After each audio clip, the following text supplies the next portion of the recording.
That's a mooncake, man. You taste that, the Chinese mooncake.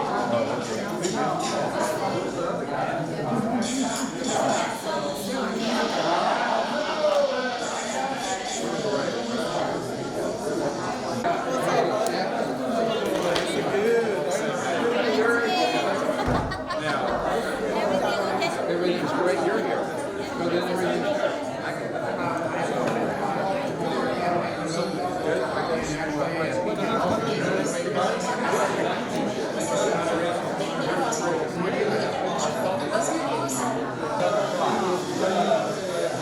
particularly in that area.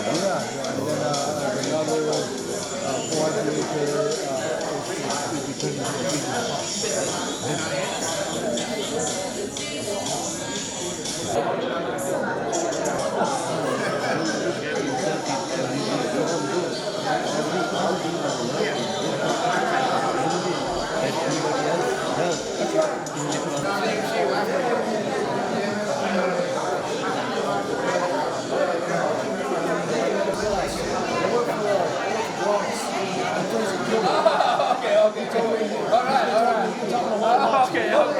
Now we're talking. You stay in Houston? I'm a Houston guy. Is that right? Yeah. Ah.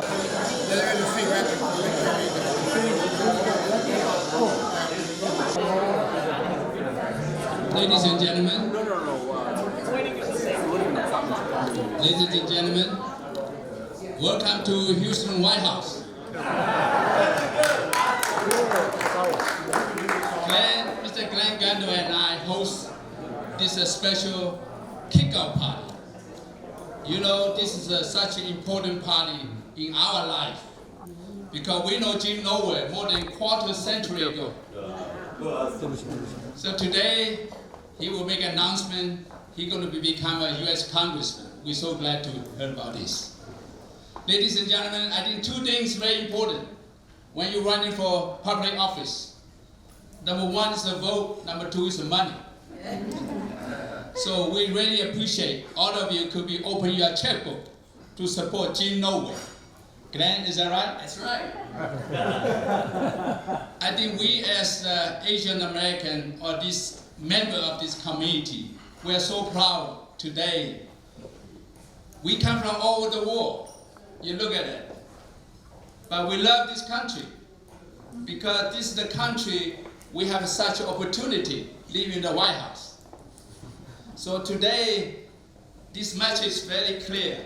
Glenn and I are going to try out the best to support Jim Nowhere. Open his road to Washington, D.C. Yeah. I happen to be in Washington, D.C., published my newspaper for the last 30 years. So political power is such an important thing for all of us. I hope Jim one day become a congressman. We open the dialogue, has an action for all of us. So, ladies and gentlemen, tonight, my wife and I, and Glenn Gando, all of us, so proud you could come to our house. We open our house, open our heart for all of you. I hope we will continuously sponsor such a party like this to support Jim Nowhere again. In the meantime, I have Mr. Levine do a little bit play of a legend. Thank you. Very grateful to be here. This is a very important, very historic congressional district. The 7th congressional district has only had 4 Congress members altogether in its modern historic context. The first being George Herbert Walker Bush, who was the chairman of the Harris County Republican Party and then ran for this congressional seat after it was created in 1966. Then we had Bill Archer, the chairman of the House Ways and Means Committee that wrote the tax laws of these United States. Then John Culberson, chairman of the Space Committee. This is a very important district for our state, for our city, for our community, for our party. It's very important that we bring it back. And as a veteran of the United States Navy that served in the first Gulf War, as a veteran of the Texas Army and Air National Guard, I'm very grateful here this evening to lead us all in a pledge of the United States flag for the greatest, or from the greatest state to the United States and the greatest country in the world. Please join me. pledge allegiance to the flag of the United States of America and to the republic for which it stands, one nation, under God, indivisible, with liberty and justice for all. Thank you, Mr. Bay. Next, we would like to introduce the retired publisher of a Houston Business Journal, Mr. John Beto, introduce Mr. Jim Nowell. John, please come by. Hello, everybody.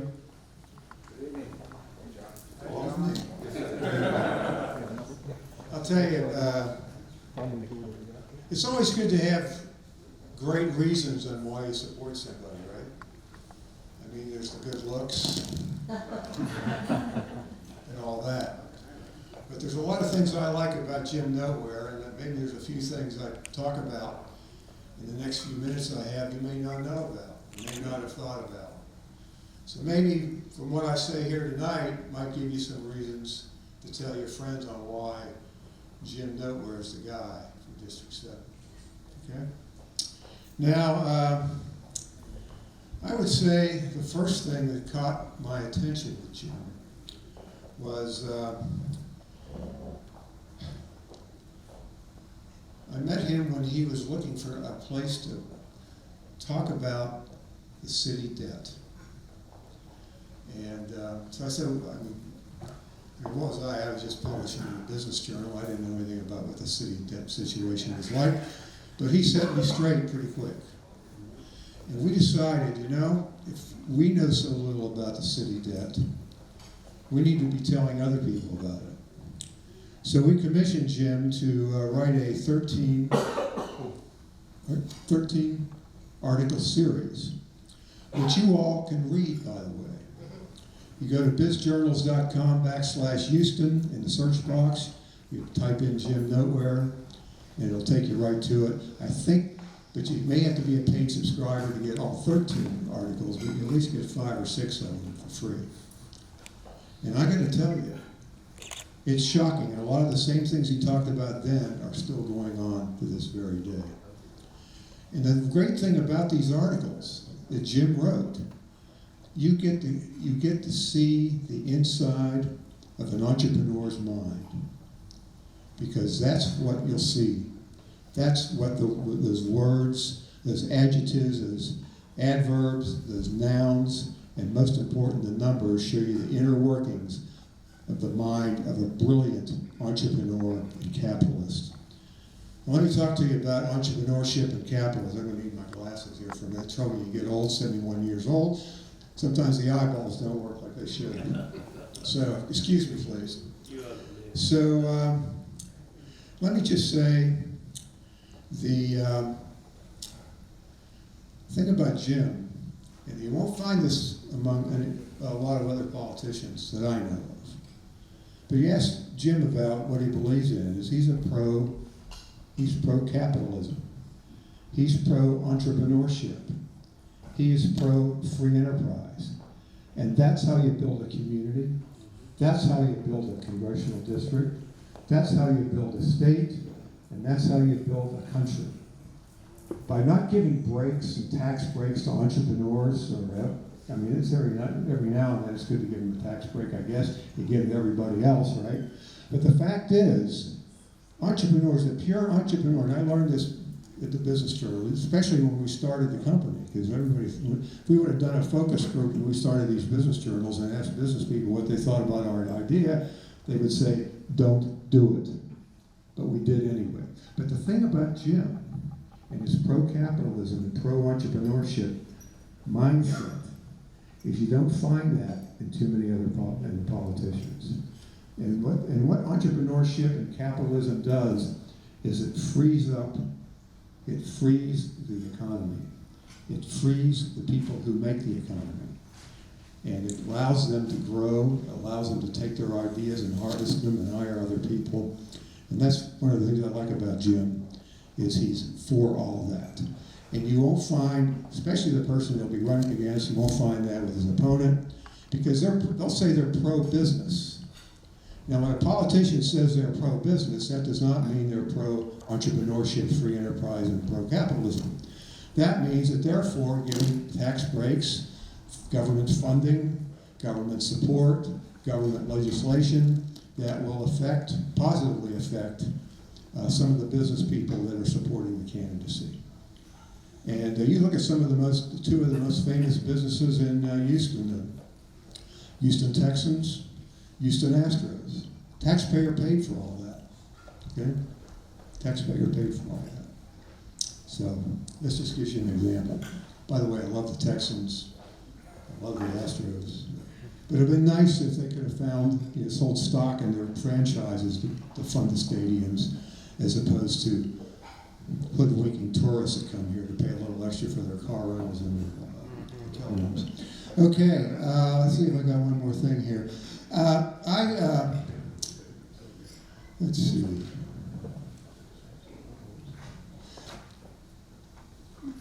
Third thing about Jim, he's very common sense about environmental issues. Now, a couple hours ago, I decided to look up the country Greenland because I heard Donald Trump wants to buy Greenland. Right?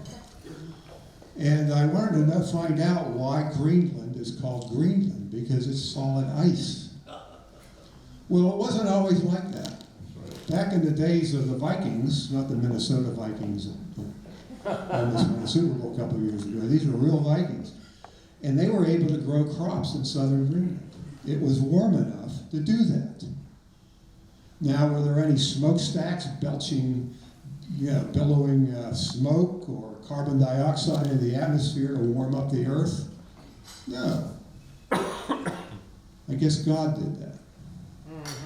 Right? Amen. And now it's cold again. Now the thing is, about the environment, they will tell you, and a lot of Democrats, and I think some of them are well-intended because they're not well-schooled on why the climate changes. And this is very interesting. I remember back in 1971, I was reading Time magazine. And on the cover story was about the impending ice age. It's going to hit the United States. Well, the ice age never came. It got warm. So then they said, oh my goodness, we have global warming. We're all going to die because it's going to get hot. It'd be too hot for anybody to do anything. Well, guess what? It didn't really get that hot, did it? So they had to change it back to, they could have said, well, we're going to go through global cooling, but they tried that with the Time magazine, the icebergs are coming to Manhattan kind of thing. But what they did say was, okay, we're going through climate change. Well, whoever came up with that, I got to hand it to them. It was pretty smart. Because no matter what happens, it works. It works. Right?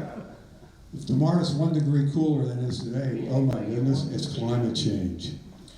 But I would say Jim has a good outlook and a good sense of direction when it comes to what to do, what to say, and how to convince people that the world's not coming to an end just because it cools off. And he knows the energy industry.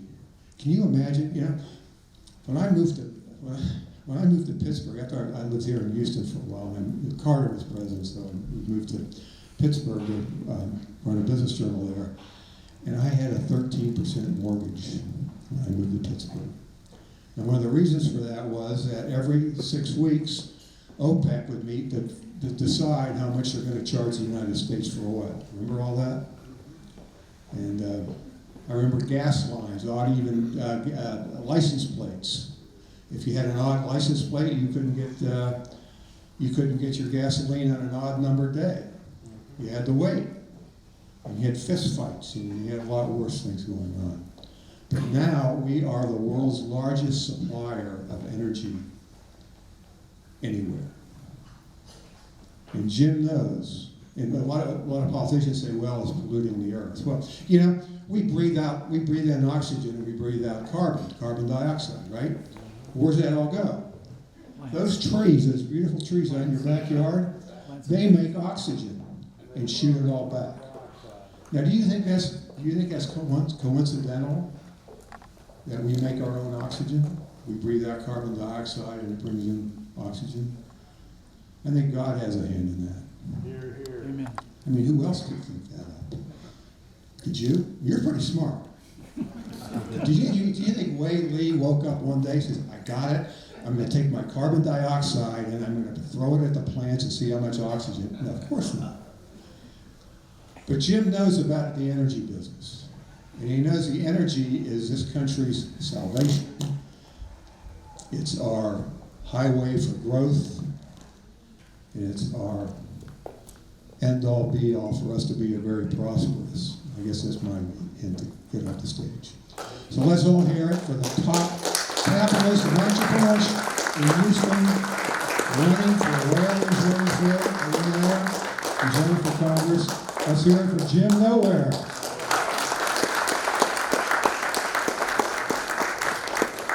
Thank you, John, very much.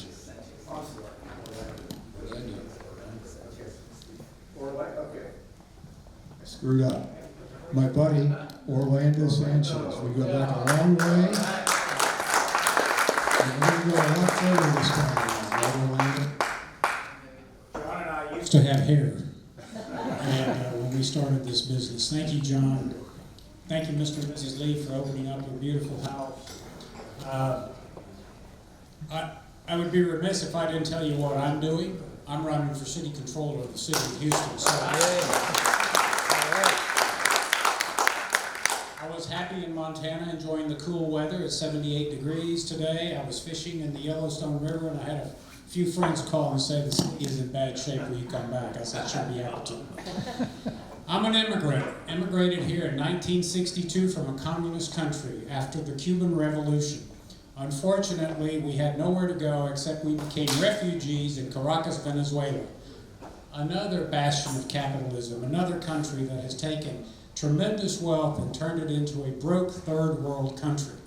And I give you that as an example of what happens when good people don't get involved and support free markets and capitalism and liberty. And so how many of us in this room are immigrants or children of immigrants? So we're very lucky to be here.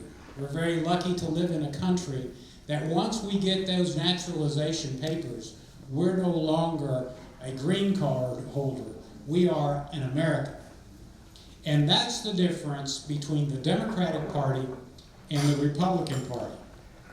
Because to a Republican, every person is a citizen of the United States if you immigrated to this country legally, right? That's right. Yes. Correct.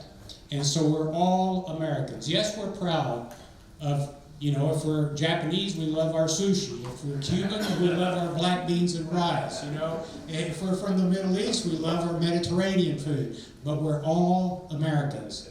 When we wear the uniform, and I served in the U.S. Air Force, we were all Americans. We're fighting for one thing, for our families, for our country, and for our liberty.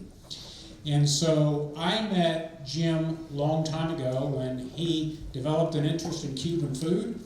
And we started talking. I knew of Jim when he worked way back when for Maxam here in Houston.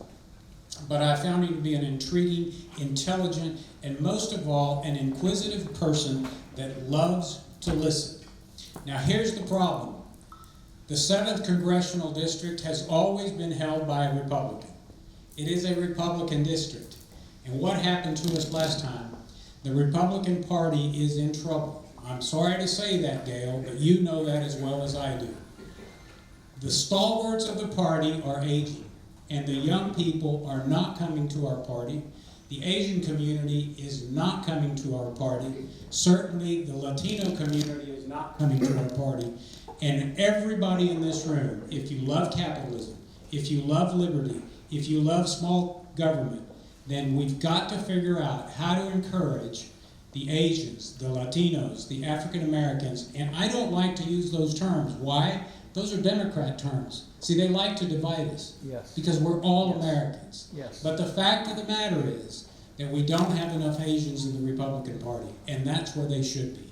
We don't have enough Latinos, because that's where they should be.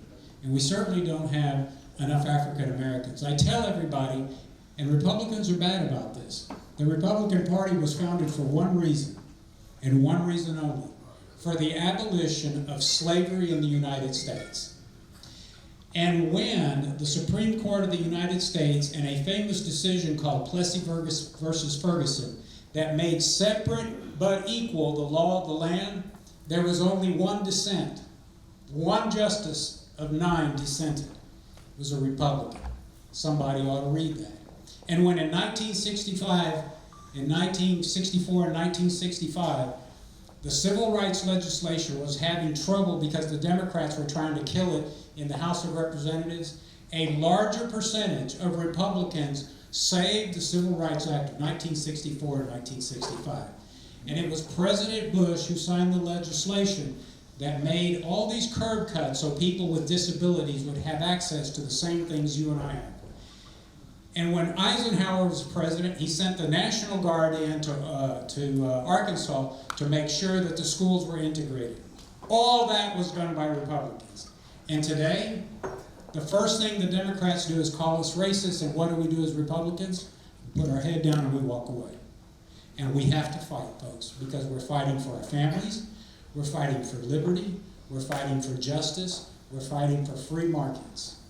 And so you've seen the consequences of what happens around the world, and even in our hemisphere. Central America, Venezuela, Cuba, there's a lot of countries embracing socialism and communism, and we've got to fight that. It's making its way. I never thought in my lifetime that I would see a candidate who embraces socialism actually be a front runner in the Democratic Party. And so I tell you, this is a man, Jim Noteware, who understands free markets.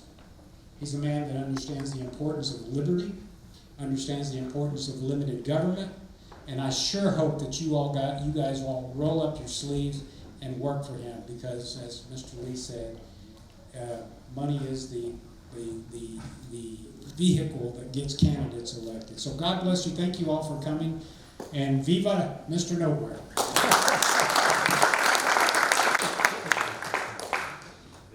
Thank you very much, Orlando. Thank you, John, as well.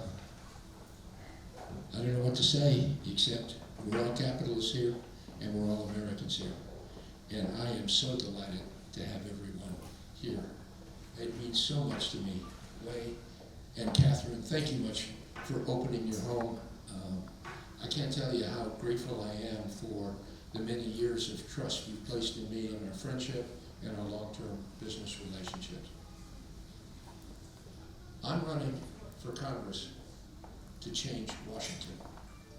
Orlando articulated extremely well the drift that's going on in Washington. I too was surprised that so many of the leaders in the Democratic Party are openly calling themselves democratic socialists. They are articulating their goal of changing America, fundamentally changing America. I believe that's absolutely wrong. Everything is fine with America. What we need to do is to change Washington, to change that drift. Washington, right out from under our eyes, Washington has got itself out of alignment with the American people. And either those Democrats that are out of alignment are going to prevail and change America, or we're going to succeed in changing Washington. Both cannot occur, and neither can go on for very long by itself. A house divided against itself cannot stand. We absolutely must take back the House of Representatives, one district at a time, starting right here, right now.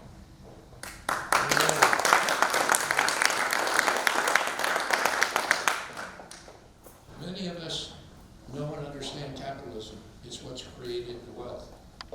It's what's created the opportunity.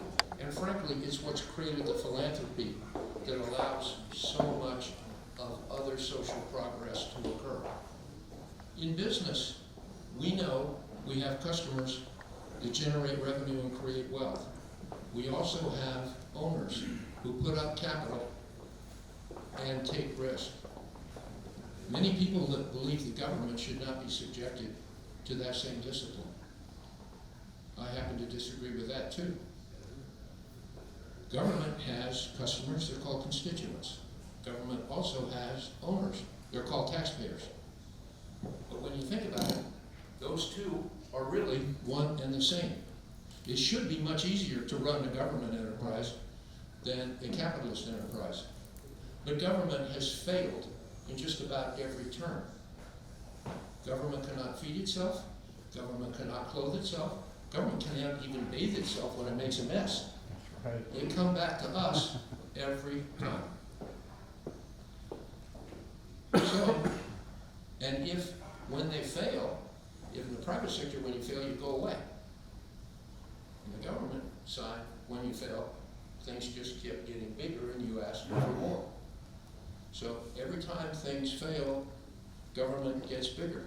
But government is both invalid and, as I mentioned, unable to feed, bathe, or clothe itself. It's an invalid as well. But government then takes on the audacity to tell the rest of us how to live, how to educate our children, how to worry about our own climate, and how to drink from something other than a plastic straw. And I want to just give you two really significant examples. I think you can identify with both. 2 weeks ago, Bernie Sanders proposed that he wanted to spend $16 trillion over 10 years. I don't know where he's going to get that money, but I like his ambition. $16 trillion to what? Eliminate the fossil fuels industry. You eliminate the fossil fuels industry, you might as well eliminate Houston. Right. You might as well eliminate Dallas, Denver, Calgary. You might as well eliminate the very life that we know, and you might as well eliminate the potential for future prosperity going forward. What do we have in Texas? We have, because of the shale revolution, virtually an infinite supply of natural gas. Natural gas is by far the cleanest fuel to burn. If you really want to solve carbon release, you convert everything in India and China and everything to natural gas.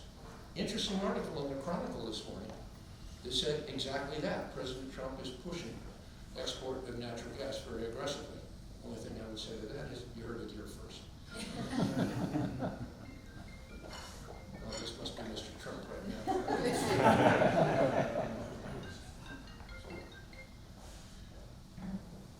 The other example, 10 years ago, President Obama, through a perfectly partisan process, was able to get past the Affordable Care Act, now known as the Obamacare. Nobody read it. Nancy Pelosi said we had to pass it in order to read it, but still nobody read it. And it became the law of the land. And in the 10 years since, I think everyone would agree, our healthcare delivery system has gotten worse and worse and worse. But it's also gotten far more costly. It's gone from 14% of the economy to 18%. But guess what? We as Republicans did not do. We didn't offer more alternatives. We stood by watching this go. So when I go to Washington, I want to try very hard to do a second thing. The first thing is align interests between Washington and the public it serves. The second thing I want to do is lead by example. We need to lead by example. And I'm going to call on my fellow legislators to lead by example in their personal lives as well. Ronald Reagan led by example, and he led with a smile, and he led with humor, and he led with grace and with civility. Even when people disagreed with him, they respected him, and he changed some attitudes. And one of the other things he understood is government is best when it's a big tent. You remember, many of us are old enough, some of us not, to remember how he beat Jimmy Carter in 1980. He coined a term, or others coined it for him, called Reagan Democrats. And in Houston, we have an analogous situation. As Orlando said, this district, number 7, is Republican. Has been, is. Republicans are about 40% of the registrations in this district. Democrats are about 35%. That leaves 25% in the middle. We can't do it on our own. We can't live in our own little bubble and hope to win. We have to broaden our appeal. We have to do what Orlando said and reach out to a group of people. That's the essence of what Wayne Lee, Glenn Gundel, and I do in our work at the International Trade Center. We do it all over the world, and Houston is the magnet. Houston brings people there. People say Houston is a melting pot. I disagree with that. A melting pot would turn everything into exactly the same thing, melting it all together, and it requires heat. I think the better analogy for Houston is gumbo. One that tastes better. But 2 is, in gumbo, every ingredient retains the integrity of its flavor, and it contributes a little bit of that flavor to the roux. And the roux is the essence of the gumbo. And the roux, our roux, is our culture here in Houston. We are accepting people, of people, we assimilate people, and we advance people when they play by the rules. Sometimes we do it even when they don't play by the rules. And that's unfortunate. But what we stand for here, America is a country of immigrants, but America is also a country of laws. And one of the consequences of this leftward drift that's going on in the Washington leadership, in the current Washington leadership, of which our current incumbent is a part, is a growing disrespect for the very laws that make it attractive for people from around the world to come and be part of us. We need to remember where we've come from. We need to remember and recall who we are.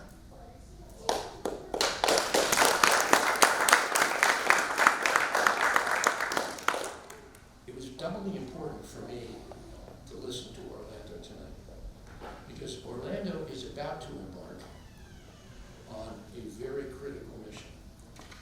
John mentioned the importance of the financial situation of the city of Houston.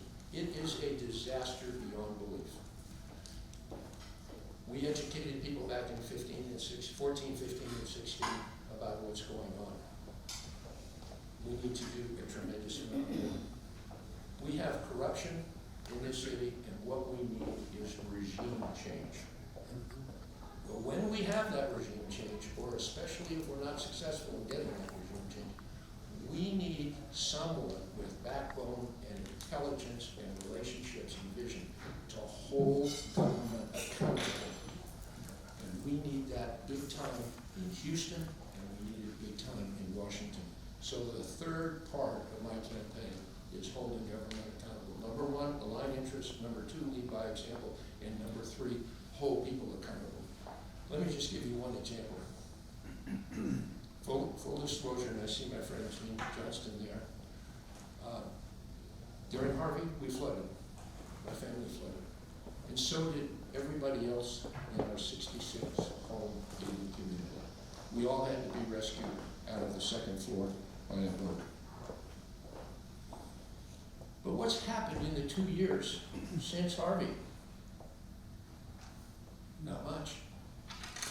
I learned in the homework I did that the number 1 objective of government is to keep people safe. That's usually applied to foreign policy or police and fire protection. But why shouldn't the Army Corps of Engineers behave the same way? Why shouldn't we expect public servants to do their jobs? We got a lot of rain in Harvey, but the damage that was caused by the rain was human error. We, as a society, did not think, and we did not hold our public servants accountable, and we've all paid that price. I want to make damn sure we don't have to go through it again. So, I want to talk to you, just one more thought. Who is the best person to lead this change in Washington? There are several other candidates. Look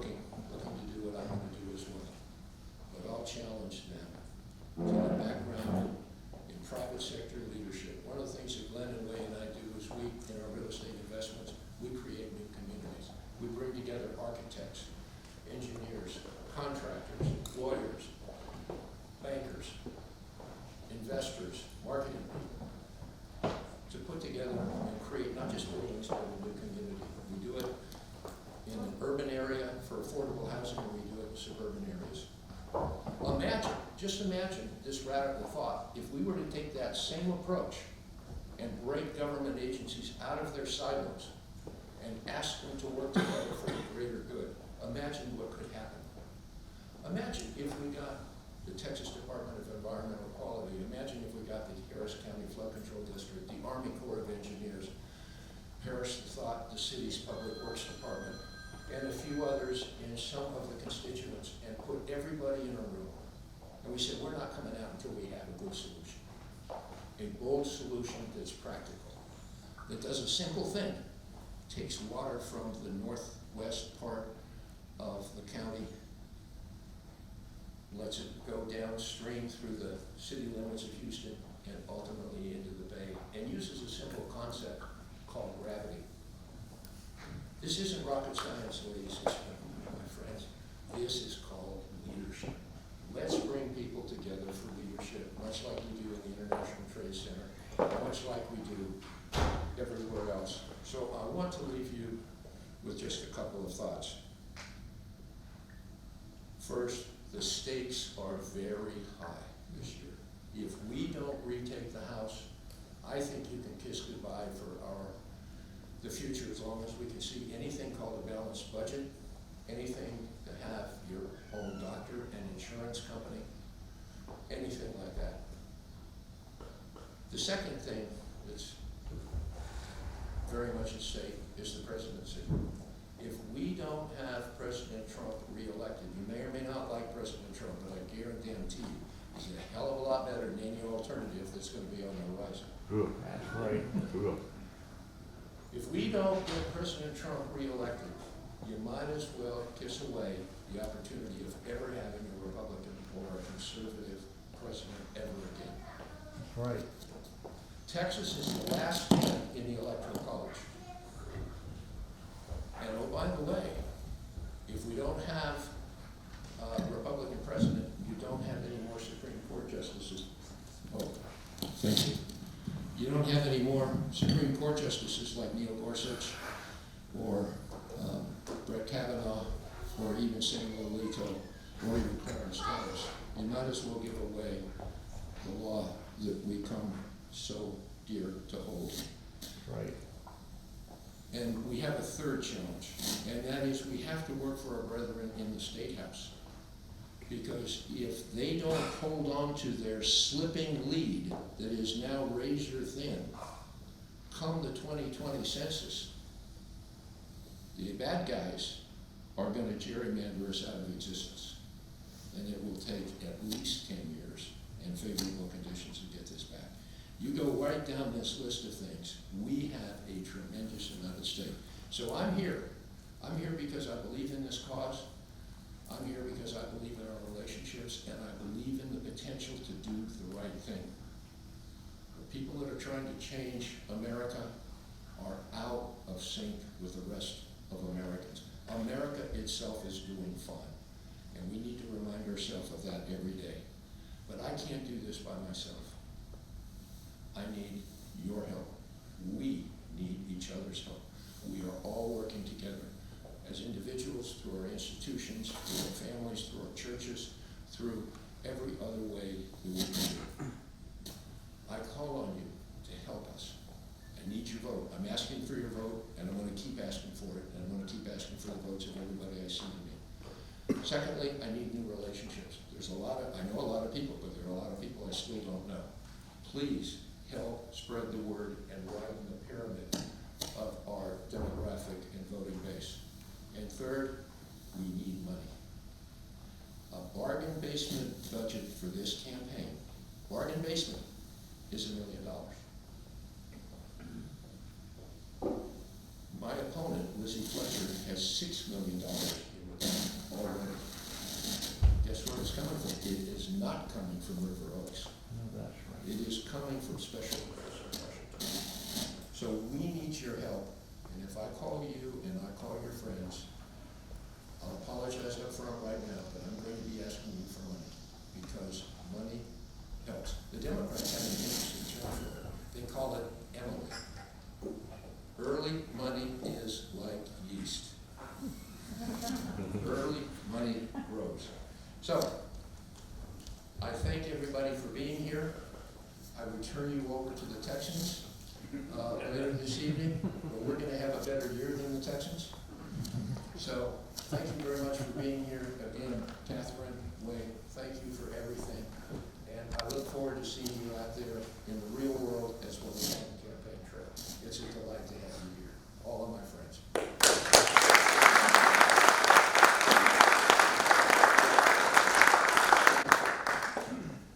Jim, good speech.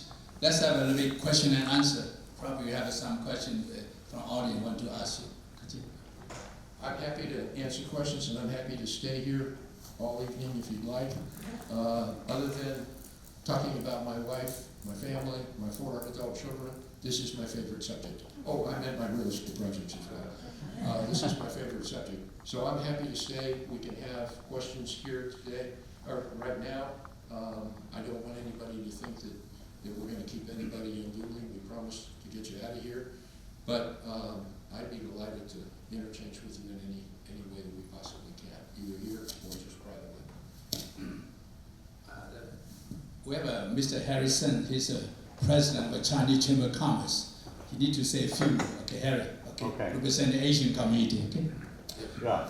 You know, I'm glad to hear, you know, Orlando, John, and Jim, you know, has been give us a lot of this raw, you know, what's going on, the situation here. As I understand it, you know, I'm an immigrant. You know, I came to this country in 1970. I had been here almost 50 years. And I served U.S. Army infantry for 7 years. Hoorah. Yeah, another veteran here. And, but now I see this country, we're in dangers. There's a group of people, you know, when it's kind of like want to socialize this country. And this is really dangerous, you know. We came to this country for the freedom, for the, you know, for the America. You know, what is America? It's capitalism, pro-capitalism, just like John said. You know, we want to see this country keep going as a capitalism country, not a socialism country or a communist country, because, you know, I see plenty of that. And this past few years, I've been traveled to Europe. I see many countries is so different as I see it before. In the 80s, I traveled to the same country, and now I see it, garbage everywhere, you know, smells stinky, and the church, old church, it deteriorates. What's happening? What's happening? You know, we don't want America to become, okay? Yeah. So, Jim, you know, I know you for at least 5-6 years here now, and I really think you're a good man for our, you know, Congress on the 7th District.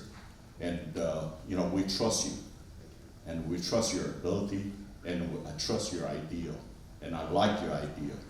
And we want to see you go into U.S. Congress and represent us and get the voice out. Okay? Thank you.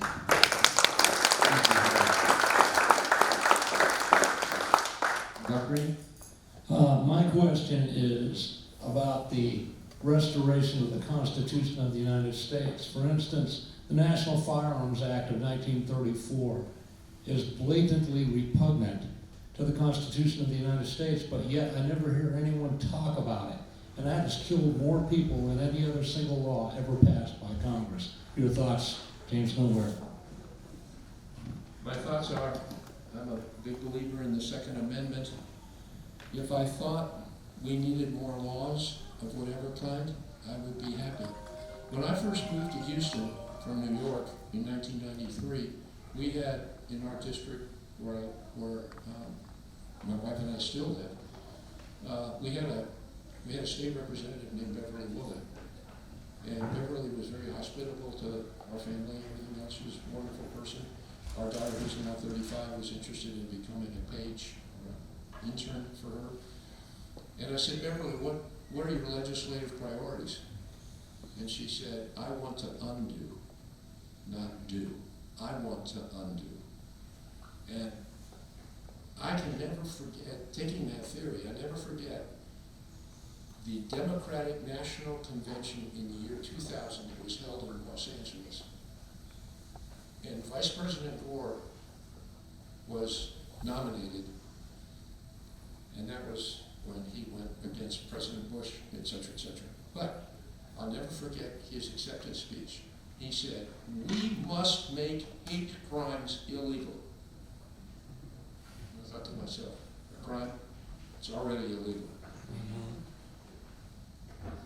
Passing more gun control legislation isn't going to solve anything. If that were the case, Chicago would be perfectly clean.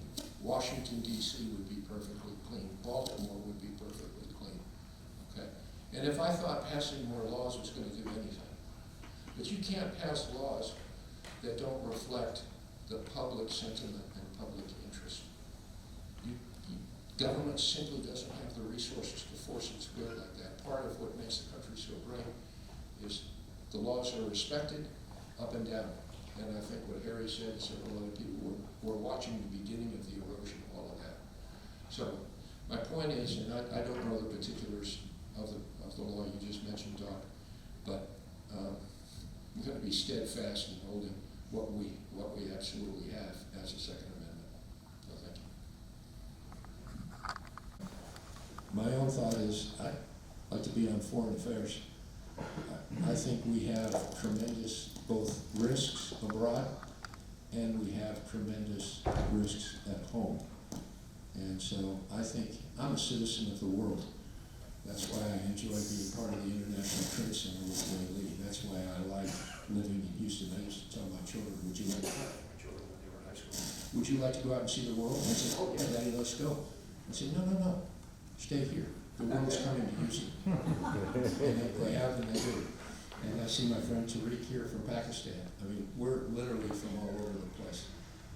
I think we need to understand the world a lot better than we do.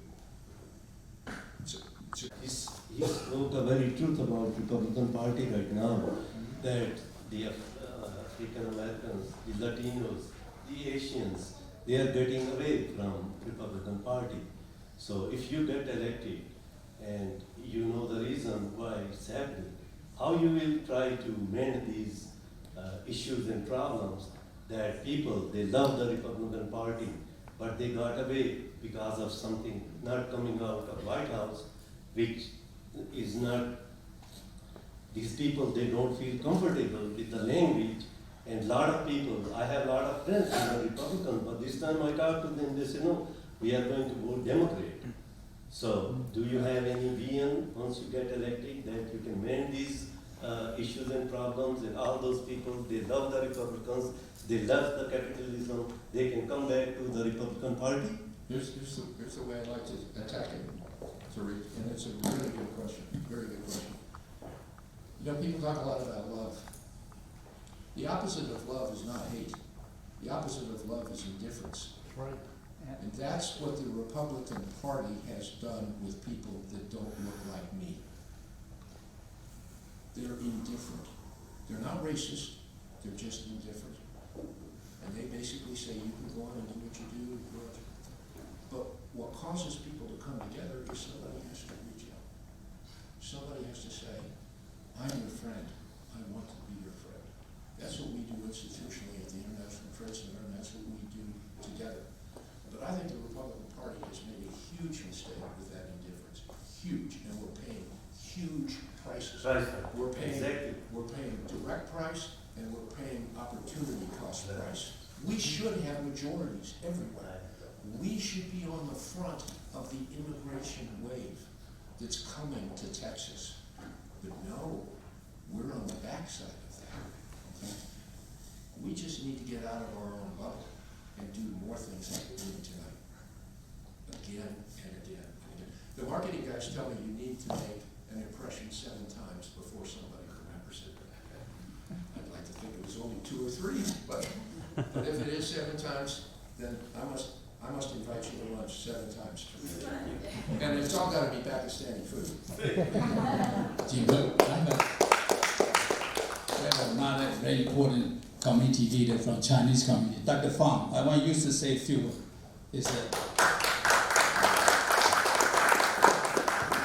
Yes, we've met before. Great to see you. Thank you. Well, what do I have to say? I'm sorry I came here late, but you know I represent a blue walker, so you know I have to work day and night to keep people in good health. But I want to thank Willie and Kathy to kindly invite us and the community leaders. I see the businessmen and they come here to firmly stand by our good friend, trusted friend, and Jim. Look, and I know you through Willie. And well, when you stand over here tonight, you mean, or we mean, to win the election, period. So tonight, in Willie's house, I'm the strong leader of this community, because Willie has conquered me, because he is the leader here. And if I say we all have to support Jane, our friends here, and you get our support, now, you should win the game, and we want you to win the game. So that's number one. Number two, and our community, we're talking about the Chinese community, we're usually staying laid back. So we need to wake up, we need to come up to vote. So every vote counts. So I believe with Willie and his strong media group support, you will get a strong support from this community. But I don't hear the cloud, so why don't you give a applause and welcome and thank our Jane for years of support to get such a great experience in the international trade. Now that's what we concerns in this community. We're talking about Chinese community. We want this Chinatown area become more prosperous and more safer. Yeah.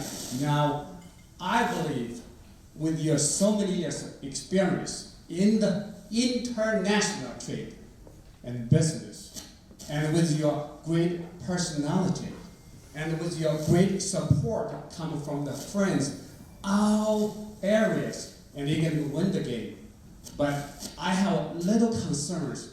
Being Chinese, you know, I hate to raise these questions. And I came in this country in 1992, and thank this country to give me a great opportunity. Now I finally become a small local renewed cardiologist, and make me, my dream come true. And I want to thank U.S., thank this country, great country. Not only me, many successful businessmen here with us, including Willie. We want to thank this United States of America. Now, with the help, and we want the Republic to win the game because that really represents our heart, our future. But recently there's a U.S. China. Well, I'm from the mainland China. We have great concern of this tension. So I'm not a political person, but I'm just an ordinary worker, particularly in the medical field. And I believe when you're in this position, you will get a better relationship because you trust Willie on behalf of our community. We trust you. So we put a great hope on you, and we're here to support you. Jane, thank you very much. Thank you. I think you used the key word in all relations, including most especially international relations, trust. If you don't trust someone, you can't even negotiate with them because you have no idea whether they are representing things properly to you or not. So more than anything else, we need to reestablish trust across borders, across enterprises, everything. Thank you very much.